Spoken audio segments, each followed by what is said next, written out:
Today we go use a neural network on the Raspberry Pi. We do this in Mathematica. I have it already installed. If you don't have it, you go to Preferences, Recommended Software, and then it checks what is already downloadable. And here you see Programming Mathematica. Just check this box, press Apply, I don't have to do it, and you get Mathematica. We go download the notebook and we start a browser and we look for romani.ai.nb for notebooks, classifying mushrooms.notebook.nb. Press return and you see here to the right that it is now downloaded in our download directory. We close the browser, we go to the file manager and we go to downloads.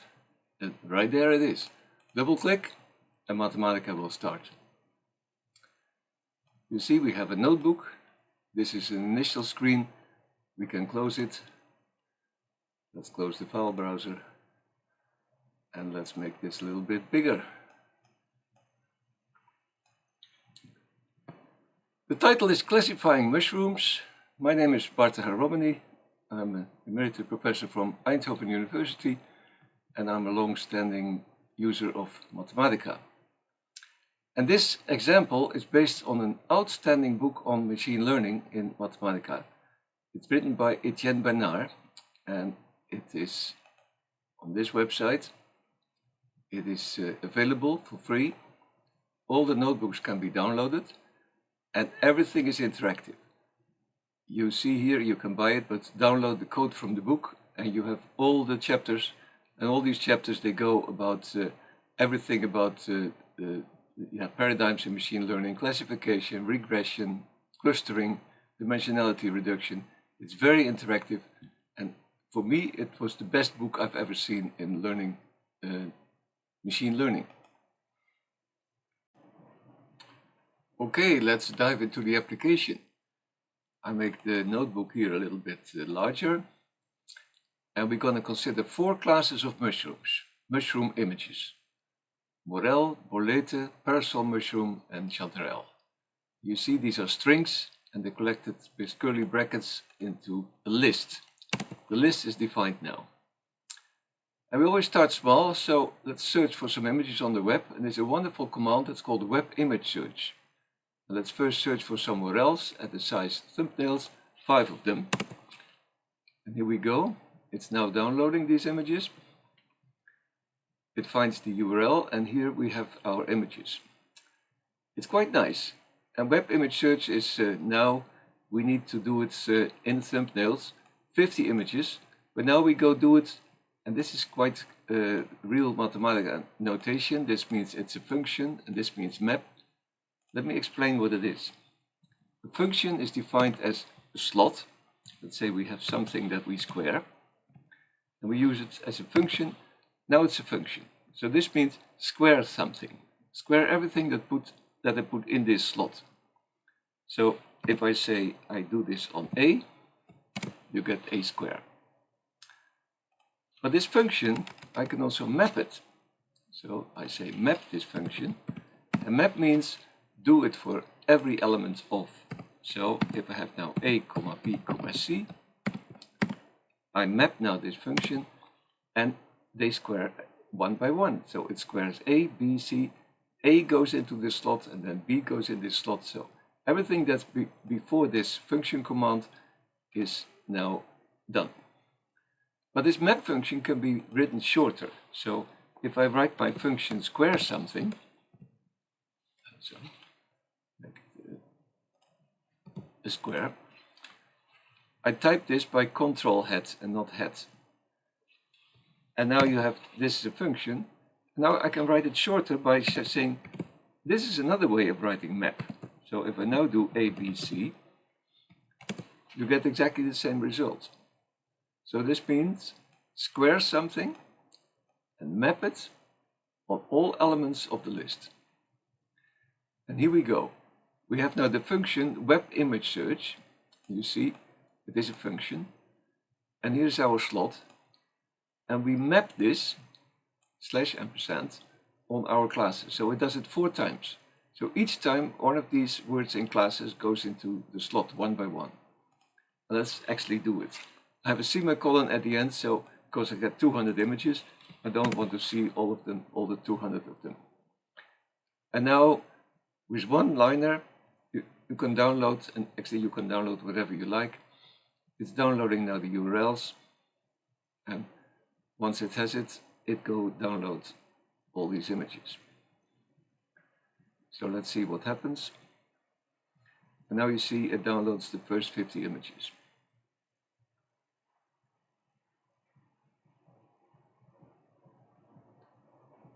It takes a second one.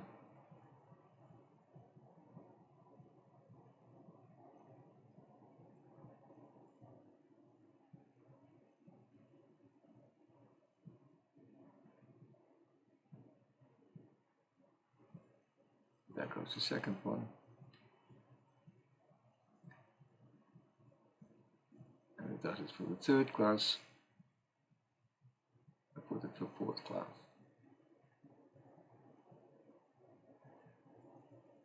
We use a paid external service here because we have to pay for the license for these images, and this costs service credits. And if you look what service credits are small amounts that you use for very specific functions, for example, web search or web image search, send image. These are costly operations and you pay a little bit for it.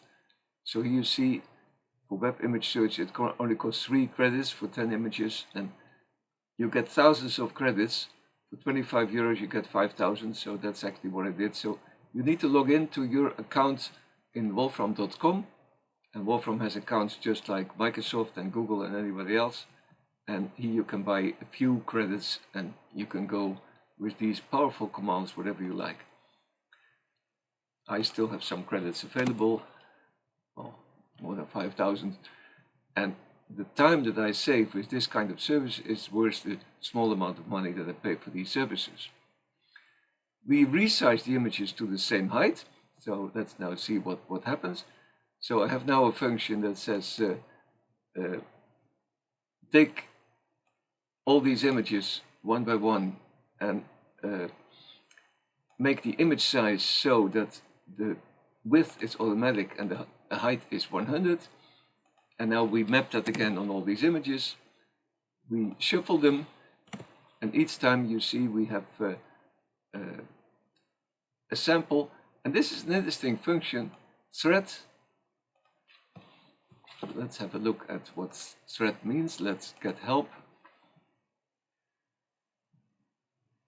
And now the help browser starts. Threads f over any list that appear in arguments. So let's have a look. F means do it on A, on B, and C. So now we make a function of A, a function of B, and a function of C. And what function do I make?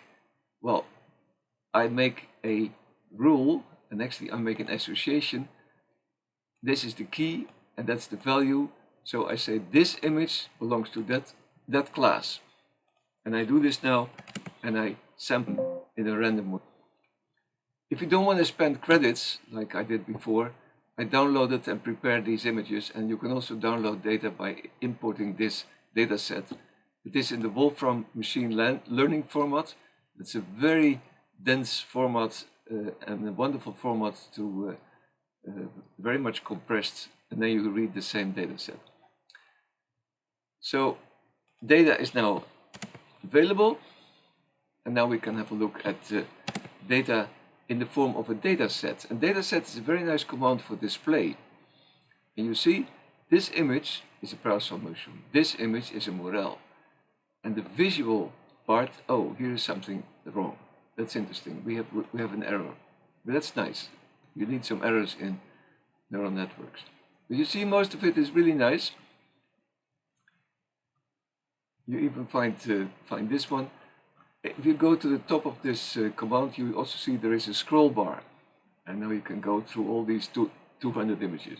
So dataset is a wonderful way. You can have many rows and many columns to study your data. Okay, Now we need to prepare the data set in a training set of 100 samples and a validation set of 50 samples, and a test set of also 50 samples. This validation is to measure the performance during the modeling process, and the test set is to measure the performance of the final model.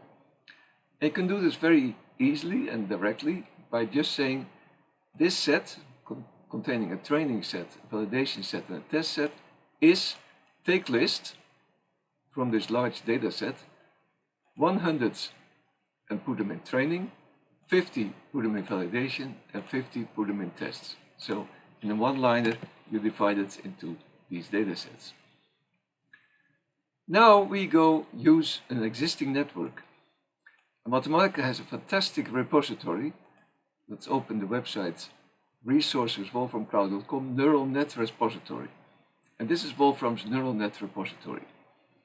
It's a public resource that has an enormous amount of trained and untrained neural network models. And it's for audio, classification, and you name it. If you pick one, for example, EfficientNet V2, you go to the website of this particular net and you see all kinds of descriptions. You can download the example notebook. You get all kinds of use, so you download it with net model and then the full title of this model. Nothing is abbreviated in Mathematica, that's so nice, and net model is also clear. So let's actually do it. If you are in a notebook and you want to specify what net models are available, you just type net model without an argument. You get all the net models that are currently in the neural network repository. And this grows all the time. There are lots of them. You see there are RES nets, there are UNets, there are VCG nets. It's, oh sorry, we don't close it. I just delete this set. And now I download a network that's trained on ImageNet competition data. 1.4 million data, and it's Inception V1. So let's download the network. It has downloaded the network from the repository. And we see we have a net chain, that means it's a chain of all kinds of layers. Let's open it. And here we see the layer, the convolution layer, another convolution layer. That's it's not a convolution, but that's a ReLU. It's called a ramp.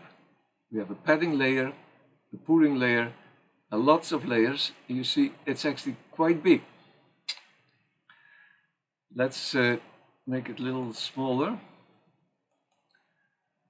And let's close this browser. If I pick, for example, here this first convolution layer, you get this convolution layer here.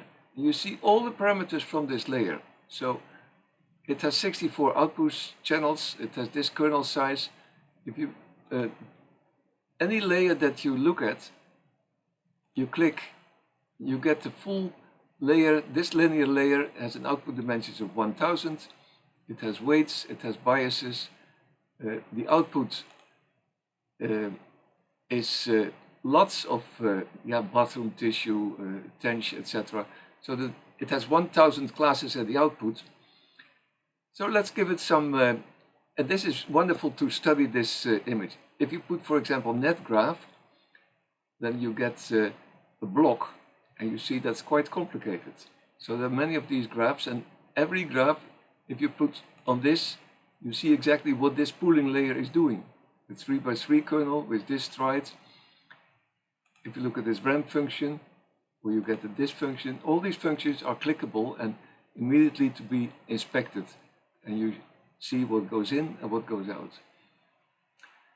Let's test the network. And in Mathematica, it's really visual, so you can just, in the code, you put a network, and the network was called net. And now the network is running, and it gives you, it's a mushroom. But this is not what we want. We want our 4 classes. So we're going to change the network with 1000 classes into 4 classes. So we have to do some network surgery. It's a little bit bigger again. What do we mean with network surgery?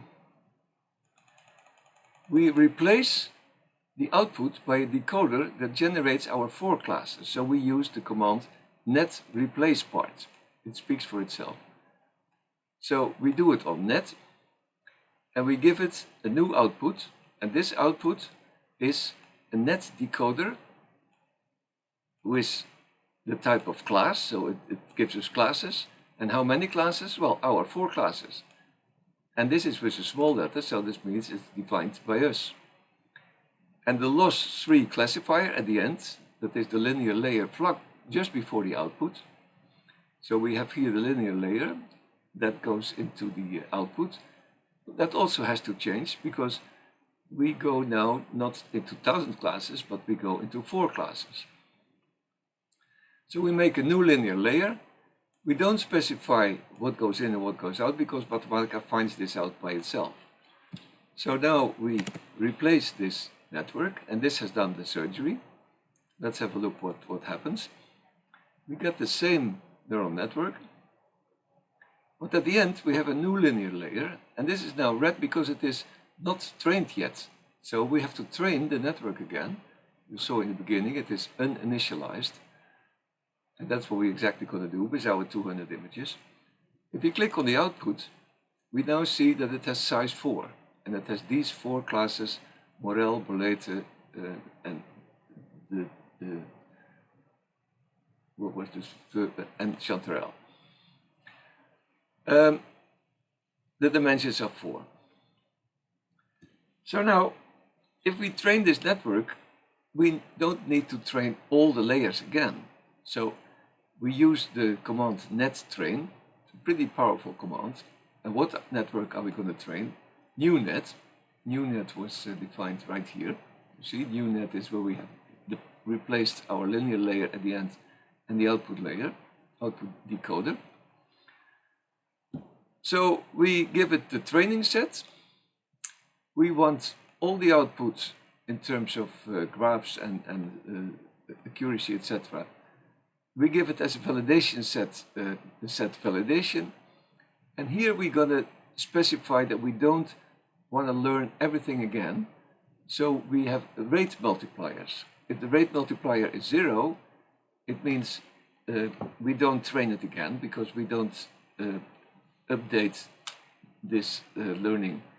So we put underscore means in Mathematica any pattern. So all of them go to 0, but the loss3 classifier, that's the only one from this last linear layer, we don't want it to go to 1. We want this one to 1. So all of them go to 0, but this one go to 1. That means we only train this layer. On a normal laptop, you can say target device to GPU, but we have a Raspberry Pi here, so we cannot say that. So it goes slower, but it goes, and that's actually quite impressive. And we take as a batch size 10. So let's start the training. Now Mathematica is putting all these network layers together, and here we see the training process.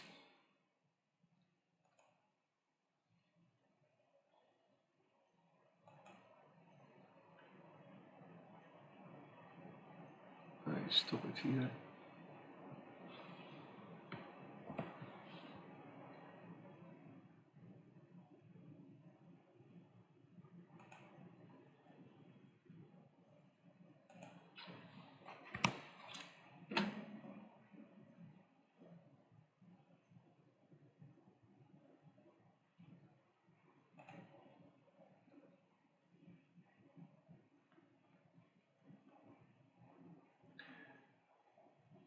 Okay, and now we go train it, but to see the results, I put the network on the display on 75%, so I can just say net train,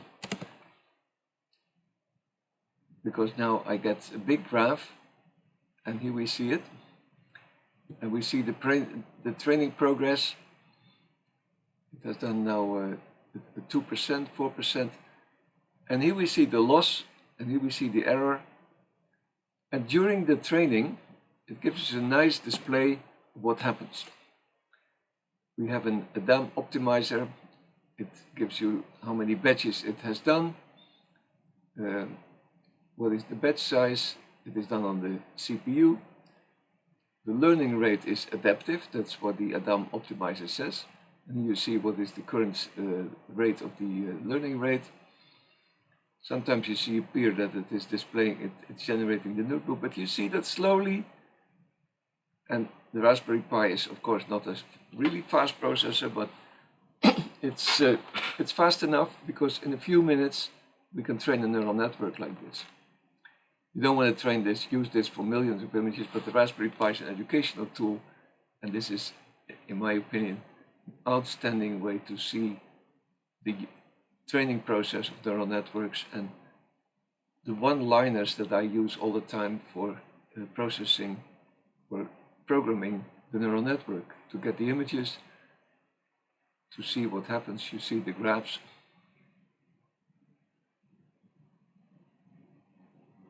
This takes about 2 minutes.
And here we see the final output, and the error has been is now quite small. So now the network is trained. We go back to our original size, and there is now a net train result object. You see it has done all these with all these batches, and this is our loss function.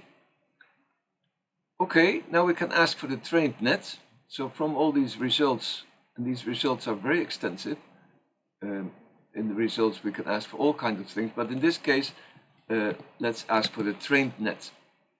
And now it is no longer uninitialized, it is a fully trained net, so let's have a look. It has all these layers as we saw before. At the end, the output in 4 classes. And now let's test what it does. And here we have the trained network.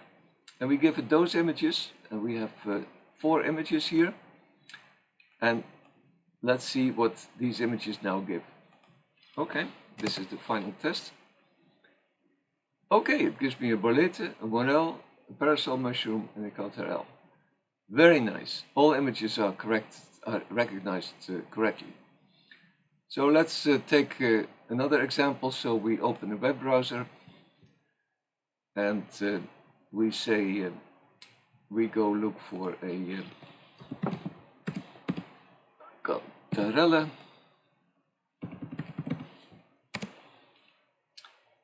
And now what was cantarelle? And we look for images.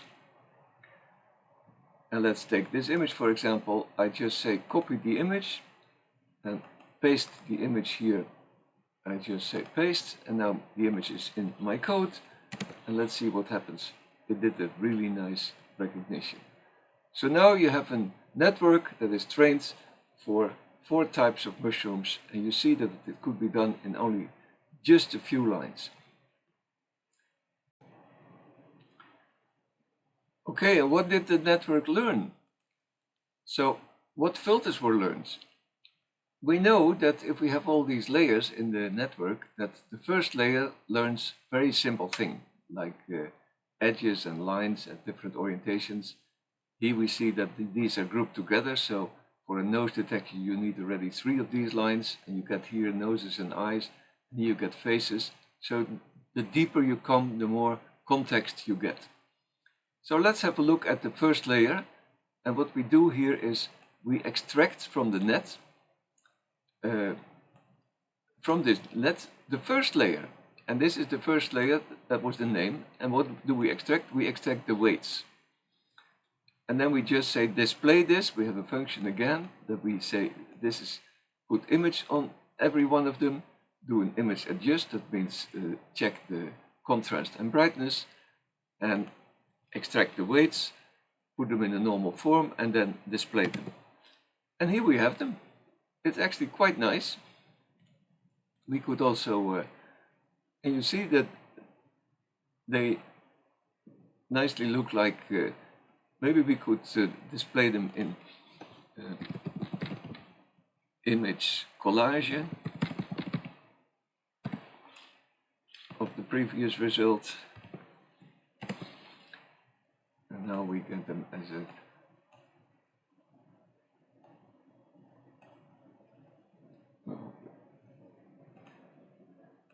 if we have collage, how should we use collage? And we find lots of it in collage. Image padding means that we could say this is called weights.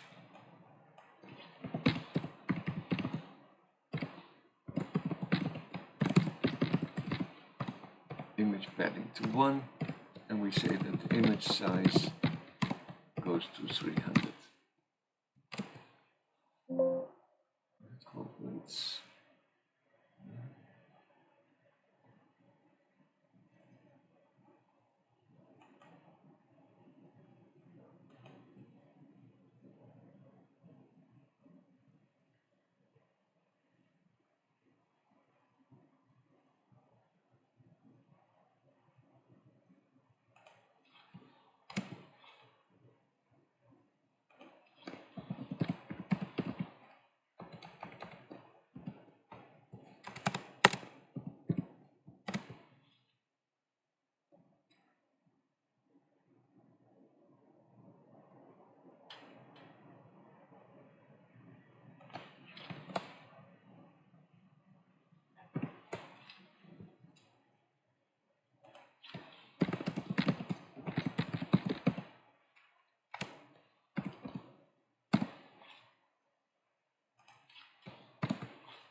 So let us extract the weights, and here we have the weights, and now we make an collage, an image collage, and let's see what happens.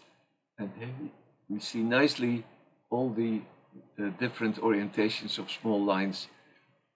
It's beautiful. So to extract from the weights from whatever layer you like, you can do this with just one liner with net extract and display them in a collage. You see, this collage makes them into a nice overview. Image padding means give each small image, because it's a very tiny image, 7 by 7 images, give them 1 pixel extra, black by the background, put the final image in image size, and you see we get the nice first layer images as expected. If you want to have some more complex networks, Mathematica has an amazing amount of construction facilities, and this is, for example, you have one of these layers, batch normalization layer. All these layers, you give them a number, and you just say the output of 1 goes to 2, the output of 1 goes also to 3 and goes to 4, the output of 2 goes to 5, the 3 goes to 5. So you draw this on a small sketch, and then you ask Mathematica to make the network, and you see it's amazing. This network is now completely done, and whatever you click, you get, this is a total layer, this is also a total layer, this is a ramp tangent hyperbolic layer. So all of these are now constructed automatically with this command in Mathematica. Okay, this ends this course. Thank you very much for listening.